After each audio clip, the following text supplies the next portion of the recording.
Well, everybody, how you doing? My name is Michelangelo. I'm Hayes. We call me Coach Hayes, Coach Angelo. I'm commonly known as Angelo. I'm with Fenworks Esports, and I've been a wonderful, happy coach for Fenworks Esports for the last couple of years. As you see, got the attire. Just wanted to make sure I was showing up today. But we're going to race to victory with some good strategies today. So let's go. I'm just going to introduce a little bit about myself. So I'm an educational entrepreneur. So in addition to being an esports coach for like high schools, I also have a tutoring company that's turns 9 years old tomorrow. So shout out to that. And I also teach for summer school. And I also have been a teacher in Boston, Baltimore, and even for a college at Maryland. I'm a gamer, Nintendo guy mostly. I've played different PlayStation and Xbox games, but I'm a big Nintendo. Super Smash Brothers, Pokemon, Animal Crossing, cross-platform games, and those go into PlayStation, Xbox. I'm a big Nintendo guy. Like I said, I've been coaching for Fenway Esports for 2 years, but also coach Super Smash Brothers Ultimate. So if you're lucky enough, you may end up hearing two speeches. But I am a Pearson online schools coach. Actually, just got off a session. I coach Mario Kart professionally for the summer with students. I'm a league organizer. I have one of the largest Pokemon leagues in the world that has been contracted to conventions. I organize a lot of tournaments within my city as grassroots, and I am the official Mario Kart Double Dash champion of Baltimore for the largest championship that ever happened in our city, winning over a prize pool about $600 is me and my trophy. I was very happy for that. That's when I premiered this nice jacket. I wanted to come drip down for the occasion. A little bit about me, but just for anybody who knows at any point, since I can't see you, you can all just say question really quickly. It's fine if you interrupt. Usually I'll wait till the end of the slide, but if it's really burning, definitely go ahead. This is an open forum. But let's go into what Mario Kart is. It's a 30 plus racing game series featuring Super Mario franchise characters and other Nintendo favorites. It's competitive and it's fun. I brought it at parties. It goes really good. And the biggest thing is that you want to defeat opponents by racing to the finish line and accumulating points. For each round, when you win, you accumulate points, whether this is in the battle mode or the race mode. And there's racing styles and different vehicle options to defeat opponents. In different Mario Kart games, like the older ones, like of course, even with Double Dash and even with 64, there are different builds. But as it gets, the more game gets older, you get more and more complex builds that actually do go into how you do it. And it's one player to four players on the screen, and it's or free fall, single racer, team battles, or free fall. So here come the benefits of learning and coaching, actually, for anybody who just wants to learn. Morning. All right, so you have a growth in innovation and critical thinking skills, as well as like on the spot skills, growth in hand eye coordination skills as they come about, growth in muscle memory. I have a lot of students that they use Mario Kart to improve their muscle memory and everything, right? You learn the way the buttons do, how to flip, it all grows towards something. And then growth in research skills. You wouldn't think just racing and throwing shells at people would do something, but Mario Kart is intensely researching. And in growth in knowledge of physics and geometry. I know this sounds kind of crazy. I know a person at Princeton University, graduated degree. We were actually, no, sorry, not Princeton, Harvard University. We came within the same class at Harvard University. I've attended Harvard about a couple of years ago. And they were actually able to get a news article because they actually taught physics in their school using Mario Karts. If you can help with that, that can help your students be better and know these concepts as well. There's some terminology. So this we're teaching Mario Kart for the first time. Mains, people say, who's your main? The character you use most. Laps. How much more does tractors do? We're on the third lap, right? We're on the second lap. There's one more lap to go. Items, of course, as you know, which you use to get ahead of your opponent / defend from them during the race. Blue shell. Someone's going to yell out that term, just like in soccer, they yell good ball, right? Or fly or pop fly, right? In terms of baseball, right? Where there's a you want to say a lot of people yell out blue shell in the middle of a match just to let somebody or a teammate know that's coming. So you'll just yell blue shell. That's the item that heat seeks the person in first place with near inescapable. You can get rid of it. I'll talk about that later. A red shell, a heat seeking item that attempts to hit the opponent in front of you. I don't say in front of you, I'm so sorry. Tech, also new language. For technical dodge is defensive maneuver and or driving techniques that has a clever finesse to protect your snake slice to the head. You can tech a blue shell, you can tech a red shell. You can take a green shell. You can take a lot of shells. Take a lot of items. Drifts, art of sliding your car to the side. You can actually boost yourself while doing that. Boost. The items or moves that allow your cart to go faster. The actions you do in the air that extend your boost. Lastly, another thing to know, and that's pretty much it. So here's some lessons that I teach within my curriculum, and I'm proud to say I should update this. I have actually coached a pair of twins to go to nationals and win number one in the Fenworks Esports Conference. So my lessons actually have worked, as well as I've coached someone to go to nationals and win Smash Brothers as well, and nationals number one in singles. So here's what I try to teach. These are the biggest things. Drifting and drift boost are big lessons you want to teach any developing student. Shortcut knowledge, exceptionally important. Exceptionally important. Catch up game. How do you catch up? Hills, very exceptional, very thing you need really need to teach. Keeping a good lead, defensive maneuvers. It wasn't until I became, I don't know how old, I guess when I was competing for the Mario Kart tournament back in 2023, but the defensive maneuvers behind that, right? And how to keep a good lead. Practicing on levels, jumps, and then tape review. So how do you organize practices and coaching models? How do you do them? Like when I was younger, I was told like when I was younger, I was told like, hey, get off the damn game. You know, it's not gonna get you in. And so we're trying to pitch this to schools, you're trying to pitch it to different organizations. It's like you can coach Mario Kart. Yeah, that's how you organize your coaching modules if you just want to share this formula. That's how I usually do it. It really works. First thing you want to ensure is quality Wi-Fi and Nintendo Online subscription of yourself and players. You're going to need this in order to play with your players, no matter where you are. Yes, you can do it in public, but what happens if you are in public? You want to make sure that that's quality, um, and that doesn't distort the thing, so distort the matches. So that's the first thing. Second, what you want to do is go to online play, go to lobby, go to versus race, go to create room, and then you're going to give the code to your students in the Discord or whatever you're using for your coaching module. But this is directly online play, lobby, versus play, create room. Here are the rules you typically want to do when you're doing coaching. No offense, what everybody usually plays, there is mirror mode and there is 200C. But nobody, I'm going to say nobody in their right mind plays 200, but in official competitions, it's usually 150C. They're going to choose that every time. That's like the standard. No teams, normal items, all vehicles, for races. Sometimes you will want to put teams, but when you're first getting started, you want to put no teams to see where everybody's at for the day. What I usually do for my opening practice and drills is I do a 4 race on any track, a couple courses. Sometimes I do it once, sometimes I do it twice, but you're going to do a full 4 races to see how would they perform in an actual race under pressure. And then you're going to introduce the lesson for the day. By this time, it should take up about, I think, my coach sessions, if you do about a good 2 4 racer, or at least one, it should take up the first 10, 20 minutes of the practice. And then you can get into different things. Team, client, and student management, and any of you, just going back, these are some of the lessons you can teach. And this is like a 1, 2, 3, 4, 5, 6, 7, 8. There's an 8-week course you can teach. Or even if you want to revisit a lesson. So, team, client, and student management online and offline. You're going to have students who are going to beat you, students who think they can beat you, students going to be rowdy. I've dealt with some of the rowdy students. Love works. They can't control some of the students they get, but that's just kids, right? Or even just college students. It doesn't matter. The timeliness, right? You have to instill a sense of we are beginning on time, and I will let your supervisor or the person of your team or your school let you know that hey, this person's showing up late because timeliness. You only have about usually an hour, 2 hours for coaching as opposed to schoolwork. Time does matter because a match can get started in like 3 minutes. Homework. Giving your students homework on what to practice and when to practice so they can bring it back next time. I've been coaching Super Smash Bros. For 2 years. I've gave Smash Bros. Homework, and I've seen these players come back exceptionally well. Maintaining good sportsmanship. Even if they lose a match against another team, when they lose against each other, we want to keep out language because it's to make kids feel small. You know, kids are going to be like, "Oh, you suck," or "Don't play with him; he's not as good," or "I'm going to lose." You don't. You want to taper that language out really quickly because we there's still a sense that anybody can teach anybody how to play, and that it can be anybody's turn. Sometimes with Mario Kart, while there is skill, it's a lot of luck.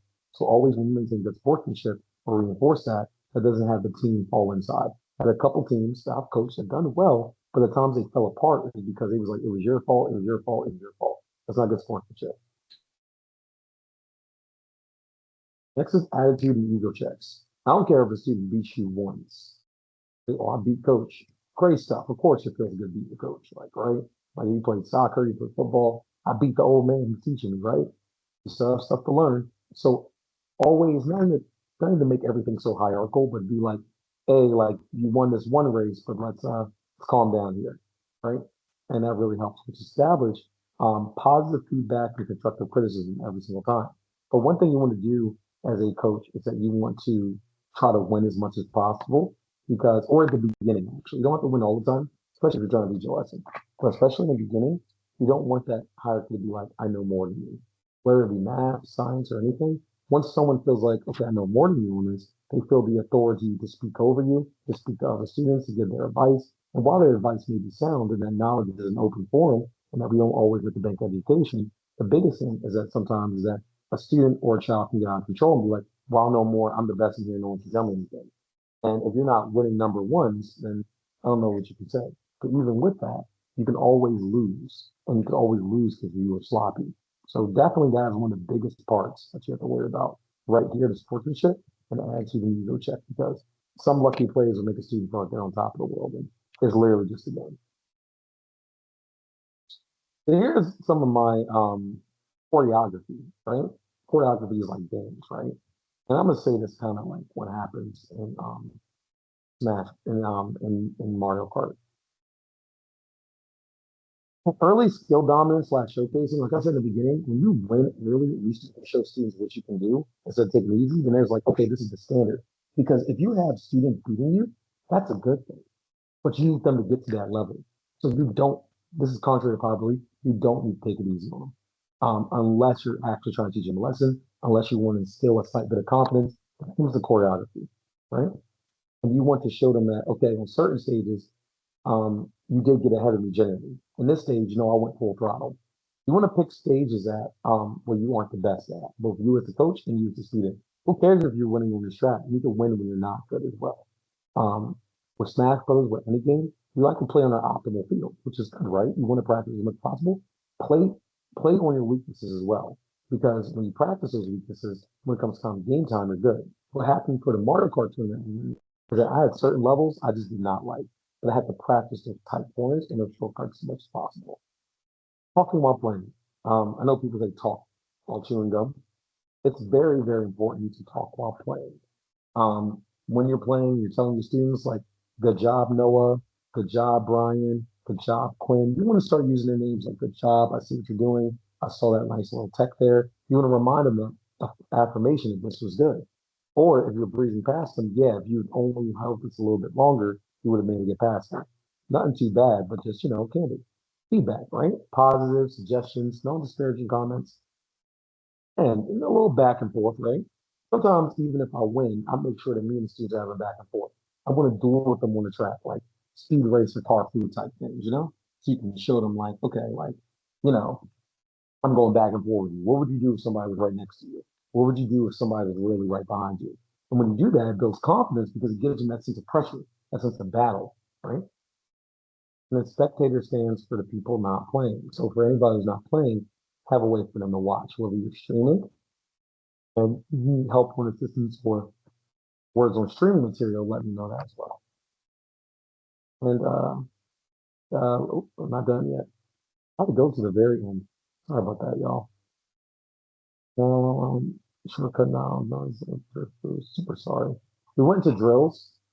The reason why drills are important because they get players in rhythm with the high intensity. And the two small Grand Prix, depending on the length of the session, like I told you, that definitely helps in getting the rhythm. Like, oh, we're starting off full throttle. So drifting plus drift boost. Practicing holding the drift button at an angle for a long time.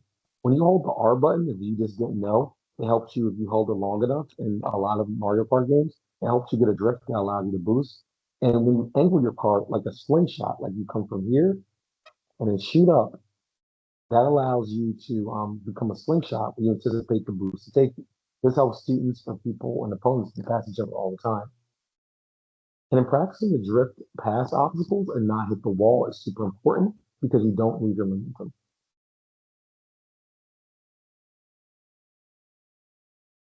You do not want to risk without drift boosts or boosted items. Okay? So there's a boosted item to just like boosted items such as the mushroom and then the other thing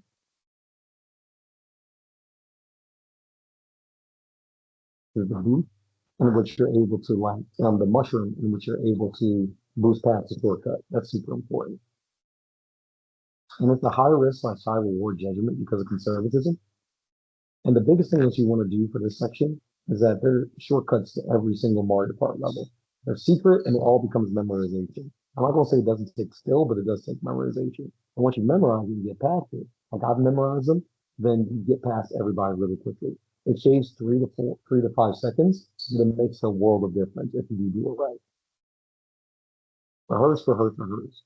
Get your students to rehearse these shortcuts, and they will come across the competition in any match. Next is catch-up game. You want to maintain your cool, right? You're going to be in the front, and you want to do something reckless or get away on items. You don't want to do that. First place is great, but a clean sweep is situationally better. There's been matches where I got hit by a bunch, but because I was so far ahead, I wasn't in the pile-ups. You want to capitalize off of luck, simultaneous boost, and animation freezes. For example, let's say you're in second place. Do you really want to use your mushroom to boost once a blue shell is coming towards you, coming towards first place? No, you don't want to be in first place. You want the person to be hit in first place, and then you go use your boost the moment they get hit. This way, the animation lock happens on the first player, and then you use the boost to go forward. There's another catch-up game as well. Sometimes what you want to do is throw the bomb backwards or throw everything backwards when they're right next to you or at a crucial moment where there's a pitfall. When you do this, your opponent will get right behind you, they'll fall through the pitfall, and all you have to do is maintain speed. Next is one of the most important parts of your builds. Biggest thing is that you want to do is research online for articles, subreddits, videos, whatever. There are builds that work and builds that do not work. Builds that have the best of all worlds and builds that have the best of all worlds. Your students are fine to pick whatever. Sometimes it goes down to skill the player.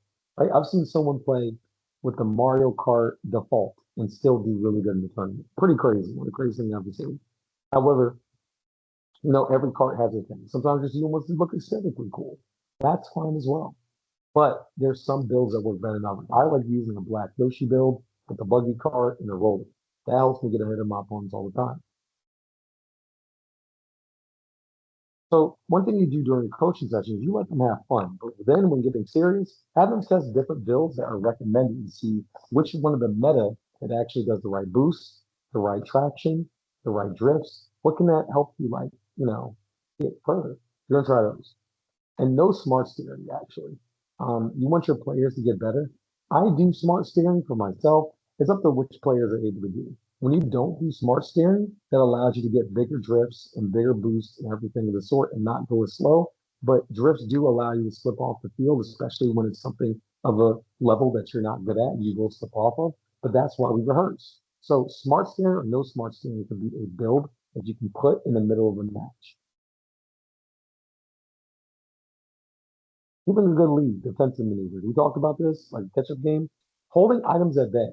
So on a Mario Kart world is different. It'll automatically hold behind you, but you can hold the L button on the Mario Kart to hold items at bay while driving. Red, green, boombox. Do not use them until you see a red shell coming up, or you think a green shell was just thrown. You can't predict when a green shell was thrown, so sometimes it's best to even have the banana shell or the shell behind you as you're driving. So you're holding A, you're holding L, and you do an occasional drift. This helps protect you more than you know.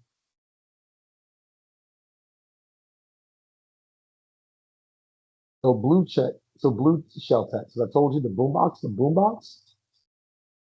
you hold the blue box, it gets rid of the blue shell automatically. You have to wait for it right over you. Next is the hot potato, first place, right? So, So when you're in first place, a lot of times, the blue shell will seat the person at the last moment. So you have to probably be like, okay, I don't want to be in first because I don't want to get hit by the glass. It's not going to be a problem. One thing also, the blue shell, if you get out of its way into the center of the road or whatever road, it just won't hit you unless you're first place. Oh, so if you're on a cliff and you see a blue shell coming, you can see a blue shell coming for a while, or you hear somebody yell blue shell, do not speed off the cliff. Do not be in the air because once the blue shell knocks you off the air, the animation that it takes you to get back on the field will take too long, and I've seen it cost people in both of the matches. Sometimes you can't predict the blue shell coming, but a lot of times it'll let you know when it's on its way. If you know that you're getting close to like a big bridge or a gap or a ski glide or anything, land as soon as possible, or don't even do it until it's over. That's a personal level. Why is that? If students comfortable with being uncomfortable, right? Students like, oh, I just hate this level. I can't do this level. Well, you're going to play this in the competition, buddy. So your opponent may pick it. You can't be like a fool with your pants in the ground. Can't do that. Outside practice emphasizes. I get the homework on. I said, hey, I want you to practice 2 or 3 times in this level. It's going to make a difference. They end up doing it. They end up winning. Right now, cheat sheet. When I was doing my Mario Kart tournament, which shortcut is here? How far can I really drift? And you having that written and also in your mental makes a world of difference. No, you can do angle tricks while you're in the sky. You can do a bunch, when you're doing a bunch of angle tricks, it gives you a boost. Excite bike level. I don't know if anybody's marking this down, but a sight bike level. Okay? And practicing chaining jumps, right? Tricks into immediate drifts for consistent boosts. So on excite bike and other levels, if you do like an immediate like drift, like sends you into it sends you if you do if you do a drift, it can immediate if you do a trick and you land, you can immediately go into a drift after. Like on this slide right here, Mario can immediately go into another drift right after, and he doesn't have to get out his momentum, and he can build up momentum for another thing. Tape review. Streaming materials, for recording, uploading, and sending to clients. I personally have like I'm recording that, and I use that to kind of like send the students and everything of the sort. There's a replay option to Mario Kart TV and 12 most recent races that you can use to kind of look at that and then have your teams look at it. So that's really helpful as well. It's called MKTV and it's on your game. But that's essentially all the little training modules. That's helping coach champions. That's help people be better. And I'm really thankful. Any other questions, anybody? No question. You have a question? Go ahead. No, no questions. Oh, no question. No problem. No problem. Well, that's how you coach Mario Kart. Mario Kart can be a very good thing to coach, but these parts right here can help you make champions by doing it in a very siphoned out way. All right? Yeah. Great, great. Thank you all so, so much. Really appreciate it. Thank you. No problem.